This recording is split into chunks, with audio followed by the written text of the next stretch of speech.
علامہ محمد اقبال نے اپنے شاعری کے سفر کا آغاز اپنے وطن ہندوستان سے گہری اور پرجوش محبت کے ساتھ کیا۔ اپنے ابتدائی دور میں انہوں نے ہندوستان کو ایک خوبصورت اور واحد ہستی کے طور پر دیکھا، ایک ایسی جگہ جہاں مختلف ثقافتیں اور مذاہب ہم آہنگی کے ساتھ رہ سکتے ہیں۔ وہ ایک فخر سے بھرپور ہندوستانی تھے اور ان کے الفاظ نے متحدہ بصغیر کی ایک جیتی جاگتی تصویر کھینچی۔ اس دور کی ان کی شاعری مذہبی تقسیم پر نہیں بلکہ اس مشترکہ تاریخ اور جغرافیہ پر مرکوز تھی جو اس کے تمام لوگوں کو آپس میں جوڑتی تھی۔ وہ یقین رکھتے تھے کہ اپنے وطن سے محبت ایک عظیم اور طاقتور جذبہ ہے جو سب کو اکٹھا کر کے ایک مضبوط اور خوشحال مستقبل کی تعمیر کے قابل بناتا ہے۔ ان سب کے لیے جو ہندوستان کو اپنا گھر کہتے ہیں، اپنے وطن کے لیے یہ گہرا لگاؤ ان کی ابتدائی نظموں میں بھرپور انداز میں ظاہر ہوتا ہے۔ اس دور کی ان کی سب سے مشہور تخلیقات میں سے ایک تران ہندی ہے جسے اکثر سارے جہاں سے اچھا کہا جاتا ہے۔ اس قومی ترانے میں اقبال نے ہندوستان کو پوری دنیا کی سب سے بہترین جگہ قرار دیا ہے۔ وہ اس کی شاندار پہاڑیوں، بہتے دریاؤں اور رنگین باغات کا ذکر کرتے ہیں جو اسے زمین پر جنت بناتے ہیں۔ یہ نظم ہندوستانی آزادی کی تحریک کا ترانہ بن گئی جسے ہر طبقے کے لوگ گاتے تھے۔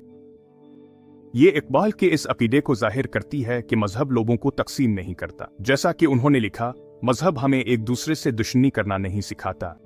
یہی ان کے پیغام کا مرکز تھا، یعنی ہندوستان کی مٹی سے مشترکہ محبت۔ ان کی ابتدائی قوم پرستانہ سوچ کی ایک اور طاقتور مثال نظم نیا شیوالا ہے، جس کا مطلب ہے نیا مندر۔ اس نظم میں اقبال ایک نئی قسم کی عبادت کی دعوت دیتے ہیں جو روایتی مندروں اور مسجدوں کی حدود سے آگے بڑھتی ہے۔ وہ تصور کرتے ہیں کہ ہندوستان کے دل میں محبت اور اتحاد کا ایک نیا مندر تعمیر کیا جائے، ایک ایسی جگہ جہاں تمام ہندوستانی، چاہے ان کا مذہب کچھ بھی ہو، اکٹھے ہو سکیں۔ انہوں نے اپنے ہم وطنوں کو تلقین کی کہ وہ اپنے وطن کی مٹی میں الوہیت کو دیکھیں اور اتحاد کو اپنا سب سے بڑا ایمان بنائیں۔ یہ نظم مذہبی تفریق کی دیواریں گرانے اور ایک مشترکہ ہندوستانی شناخت کو اپنانے کی انقلابی پکار تھی جو کسی بھی ایک عقیدے سے بڑھ کر تھی۔ یوں اقبال کی ابتدائی شاعری متحدہ ہندوستان کے لیے امید کی کرن بن گئی۔ انہوں نے اپنے الفاظ کے بے مثال ہنر کو استعمال کرتے ہوئے اجتماعی وابستگی اور قومی فخر کا جذبہ ابھارا۔ انہوں نے ہندوستان کی گوناگونی کو تصادم کا سبب نہیں بلکہ ایک خوبصورت موزیک سمجھا جو اس ملک کو منفرد اور مضبوط بناتا ہے۔ ان کا پیغام سادہ اور واضح تھا، ہندوستان ایک مشترکہ گھر ہے اور اس کے لوگ ایک خاندان ہیں جو ایک مشترکہ مقدر سے بندھے ہوئے ہیں۔ ان کی زندگی کے اس دور نے انہیں ہندوستانی ادب میں ایک اہم آواز کے طور پر قائم کیا، ایک ایسے شاعر کے طور پر جو صرف ایک کمیونٹی کے لیے نہیں بلکہ پوری قوم کے لیے بولتا تھا اور امن و یگانگت سے بھرپور مستقبل کا خواب دیکھتا تھا۔ 1905 میں علامہ اقبال کی زندگی میں ایک اہم موڑ آیا جب وہ اعلیٰ تعلیم کے لیے یورپ گئے۔ اس سفر نے ان کی سوچ میں گہرے انقلاب کی ابتدا کی۔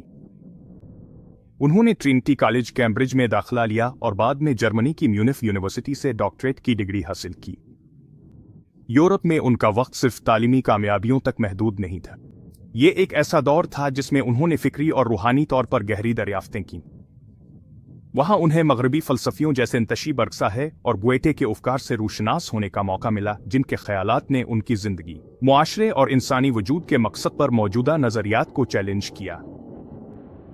ان نئے فلسفوں سے آشنائی نے انہیں اپنے عقائد پر دوبارہ غور کرنے پر مجبور کر دیا۔ یورپ میں خاص طور پر انگلینڈ اور جرمنی میں رہتے ہوئے اقبال کو مغربی تہذیب کو قریب سے دیکھنے کا موقع ملا۔ انہوں نے اس کی سائنسی ترقی، فکری آزادی اور وہ متحرک توانائی جس نے اس کے معاشروں کو آگے بڑھایا کو سراہا۔ تاہم انہوں نے اس کا تاریک پہلو بھی دیکھا۔ انہوں نے یورپی قوم پرستی کی شدید اور اکثر تباہ کن نوعیت کو مشاہدہ کیا جس کے بارے میں ان کا خیال تھا کہ یہ نسل، علاقہ اور مادہ پرستی پر مبنی ہے۔ انہوں نے دیکھا کہ اس قسم کی قوم پرستی نے اقوام کے درمیان تعاون کے بجائے مقابلے اور تصادم کو جنم دیا۔ اس تنقیدی مشاہدے نے انہیں یہ سوچنے پر مجبور کیا کہ کیا علاقائی قوم پرستی ہندوستان کے متنوع عوام، خاص طور پر اس کی مسلم آبادی کے لیے درست راستہ ہے۔ اقبال کے مغربی فلسفے کے مطالعے نے انہیں اس نتیجے پر پہنچایا کہ زندگی کے لیے محض مادی نقطہ نظر خالی اور روحانی طور پر غیر تسلی بخش ہے۔ ان کا خیال تھا کہ مغرب اپنی تمام تر ترقی کے باوجود اپنی اخلاقی اور روحانی سمت کھو چکا ہے۔ اس ادراک میں انہیں اپنے اسلامی ورثے کی طرف دوبارہ جواب تلاش کرنے پر مجبور کیا۔